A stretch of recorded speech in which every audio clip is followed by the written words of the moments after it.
دیکھیے ہر فلم کی کامیابی کے پیچھے کسی ڈائریکٹر کا ہاتھ ہوتا ہے. میری ہر کامیاب فلم کے آگے بھی میرا ہاتھ ہوتا ہے اور پیچھے بھی میرا ہاتھ ہوتا ہے. پوری بات سنیں. بول بول بول.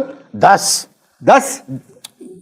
سے اسپیک 10. اچھا اسپیک کہتے ہیں نا 10 نا بتا نا اسپیک نا. یار بالکل ہی پیدل ہے تم انگلش میں. ڈائریکشن کی فیلڈ میں آپ کیوں آئے؟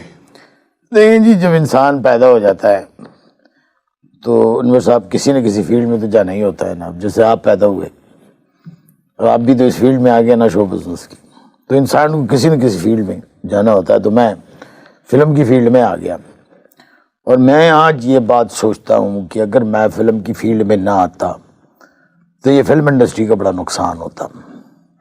اس خلا کو میرے علاوہ اور کوئی پور نہیں کر سکتا تھا. مڑی میں موشش کا میتی کا میں نے مکھ کا متا پہ متھی نے سلام ہے. معاف کیجیے، وہ میں یہی سمجھا رہا ہوں آپ کو کہ یہ ہماری آپس کی زبان ہے اسٹوڈیو کی، یہ آپ کی سمجھ میں. تو میں کہہ رہا تھا کہ اگر میں نہ ہوتا تو پاکستان کی فلم انڈسٹری جو ہے وہ یتیم ہوتی. یہ میری وجہ سے ہے کہ یہ سب کچھ ہے اور میں روتا ہوں. میری آنکھوں میں بڑے آنسو آتے ہیں انور جب میں اپنے والد صاحب کو دیکھتا ہوں.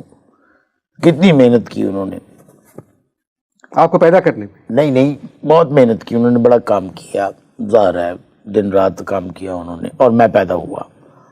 اگر وہ مجھے نہ پیدا کرتے تو انور یہ انڈسٹری کدھر جاتی آج. انہوں نے متا پہ متھی نے. ڈائریکشن کی ٹریننگ آپ نے حاصل کی ہے؟ نہیں جی، میں نے ڈائریکشن کی ٹریننگ تو نہیں حاصل کی، لیکن میں نے دوسری ٹریننگ حاصل کی ہے. کس چیز کی؟ سول ڈیفینس کی.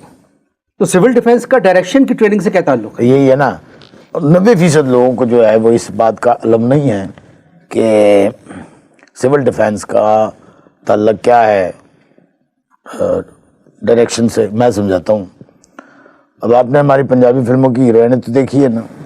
جی بہت تندرست بھی ہیں، بہت اچھی بھی ہیں، بازی نازک بھی ہیں. خیر، آپ کشر نفسی سے کام